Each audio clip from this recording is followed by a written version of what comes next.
Dear viewers, this is the story of a young New York female police officer named Cynthia. She lived by the rules, believed in doing her job the right way, and never let anything personal get in the way. But all that changed the day she met a prisoner whose last wish would turn her whole life upside down. What started inside the walls of a prison slowly became something deeper, a bond, a connection, and a love she never thought possible. Stay with me because this story is real, emotional, and will leave you speechless. Cynthia wasn't just another officer in uniform. She was young, beautiful, and smart. She carried herself with quiet confidence. Her neat brown hair was always tied back perfectly, her uniform spotless, and her calm way of speaking made everyone pay attention without her even trying. It wasn't only her looks that made her stand out. Cynthia was disciplined, hardworking, and respectful to everyone. She followed every rule, never cut corners, and never mixed personal life with work. But that didn't stop the attention. Almost every week, someone tried their luck. Officer Mark David from traffic brought her coffee every morning, smiling a little too much. Officer Kelvin always managed to park next to her car, pretending it was a coincidence. Even an older detective once left a rose on her desk with a note that simply said, "Dinner?"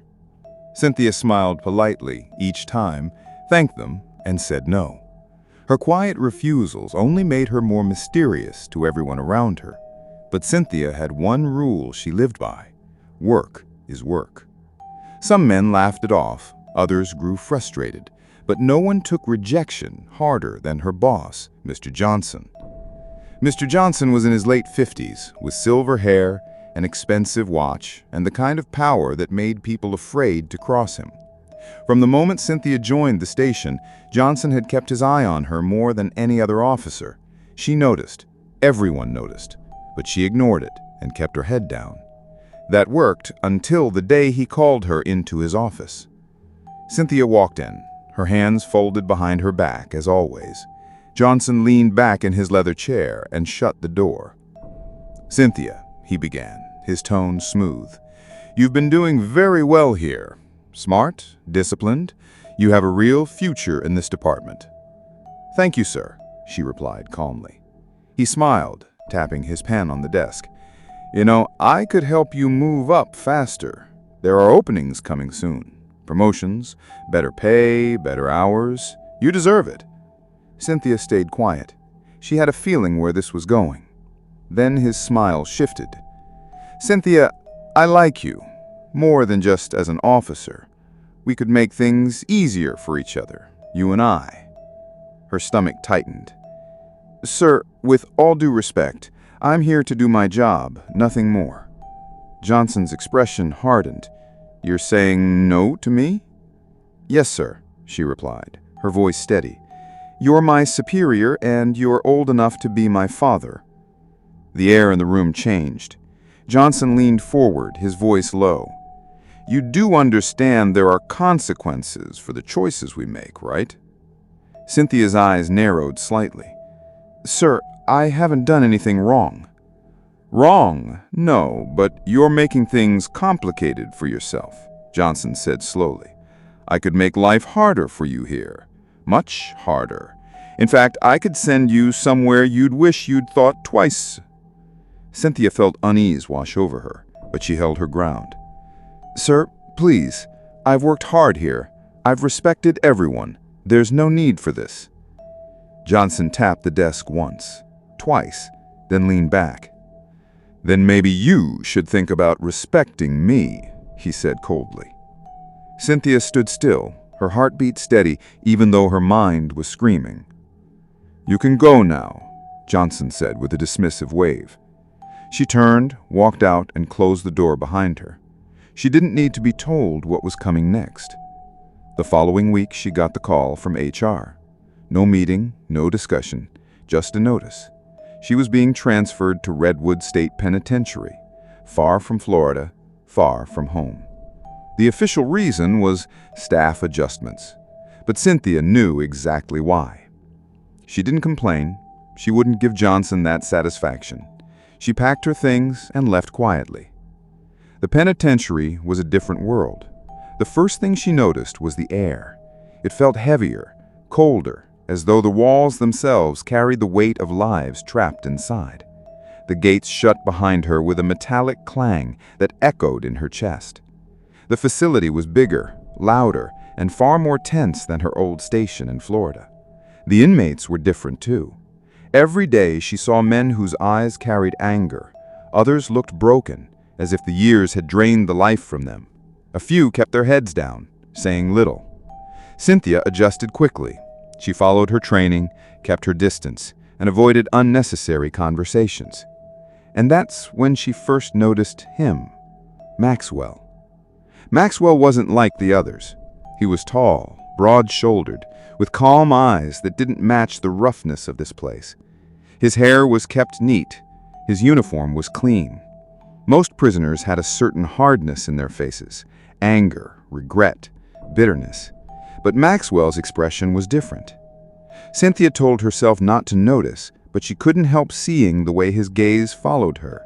Not in the crude, mocking way some prisoners looked at female officers, but in a way she couldn't explain. She brushed it off. She was there to work. Days turned into weeks. Her routine became familiar. Check shifts, monitor movements, escort inmates to and from the yard. Sometimes she caught sight of Maxwell across the cafeteria or in the exercise yard. He never spoke to her, but the look in his eyes, calm, steady, felt almost like he was waiting for something. One afternoon, she was assigned to escort a group of prisoners to the yard. It was routine. Line them up, check the cuffs, and lead them outside. She was halfway through when she passed Maxwell. As she stepped by, something slipped into her palm. Quick, smooth, invisible to anyone else. A folded piece of paper. Her eyes flicked toward him. Maxwell didn't look at her directly, but his voice was low enough for only her to hear. Read it when you're alone. Her face stayed neutral, but her heart felt heavier. When the prisoners were secured in the yard, she slipped the note into her pocket. Later, in the quiet of the break room, she opened it. A single line, written in small, neat handwriting. Clinic, midnight. She stared at the words, her thoughts spinning. She told herself she wouldn't go. She told herself it wasn't smart, wasn't professional. But as the clock inched toward midnight, she couldn't stop thinking about it. Midnight at Redwood State Penitentiary was a different kind of silence. The hallways were dim, the hum of the lights faint, and every footstep echoed like a warning. Cynthia told herself she wouldn't go to the clinic. She told herself she'd ignore the note. She even tried to distract herself with paperwork. But as the clock's minute hand moved closer to 12, she found herself walking down the corridor anyway. Her feet felt heavy, her hand brushing against the cold wall as she passed cell after cell. When she reached the clinic door, she stopped. She could still turn back. She could throw the note away and pretend it never happened. But her hand lifted to the handle, almost on its own. The door opened with a soft creak. Maxwell was there, sitting on the edge of the bed, leaning forward like he'd been waiting for hours. His eyes met hers instantly, and something in his face softened. "You came," he said quietly. Cynthia closed the door behind her, arms crossed to remind herself she was still in uniform. "This isn't professional," she said firmly. "You shouldn't have called me here." Maxwell stood, slow and deliberate, but kept a respectful distance. "I know, but if I didn't, I might regret it for the rest of my life." Cynthia's chest tightened, though her face stayed calm. "Whatever this is, it can't happen. You're a prisoner, I'm an officer." Maxwell's eyes didn't waver. "That's the problem. You see a prisoner. I see the only person in this place who treats people like they still matter." Her breath caught for just a second, but she masked it quickly. "You shouldn't say things like that." A faint smile touched his lips, but it carried sadness. "I don't have much to lose by saying what I feel. But you still have your life outside. You don't take risks unless they're worth it." She looked away, pretending to scan the room. "Why am I here, Maxwell?" His voice dropped lower. "Because I need you to know the truth. I don't belong here, and I have one last wish before I die in this place. I need you to hear my story." Cynthia hesitated, then gave a small nod. "Talk." Maxwell took a deep breath, his eyes focused on the floor for a moment before lifting to hers. "Before all this, I worked as a production supervisor at Horizon Foods, Inc. 8 years. I was in charge of quality control. Every batch, every shipment had my signature. I was proud of that job. We made food for families all over New York. Clean, safe food." Cynthia nodded once, silently urging him to continue. "One day, upper management called me in, said costs were too high. Competition was killing us. They'd found a way to cut expenses, new preservatives, cheaper ingredients, but those chemicals weren't approved. Some were outright toxic in high amounts. They wanted me to sign off on them." Cynthia frowned. "And you refused?" "Of course," he said bitterly. "I'd seen the reports. It wasn't bending the rules, it was breaking them.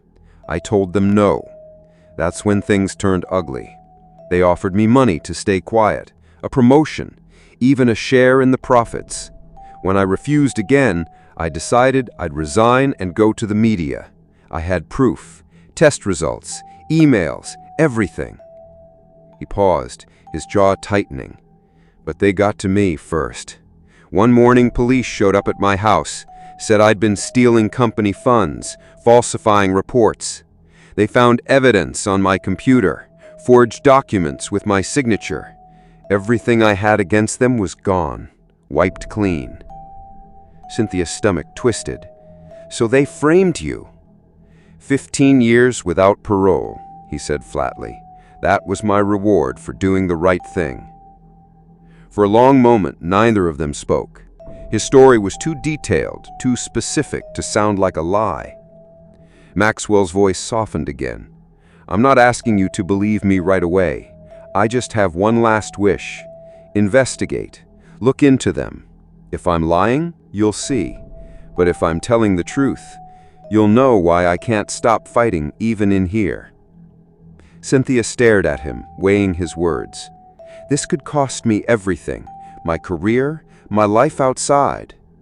I'm not asking you to risk everything for me. I'm asking you to follow the truth. You do that every day." For a long moment, she said nothing. Then, finally, she exhaled slowly. "I'll see what I can do," she whispered. Maxwell's lips curved into a faint smile, his eyes almost gentle. "Thank you, Cynthia. That's all I wanted." She turned to leave, her heart heavier than she walked in. She knew she had just crossed a line, and she also knew this wouldn't be the last time she'd see Maxwell like this. The next morning, she started quietly digging.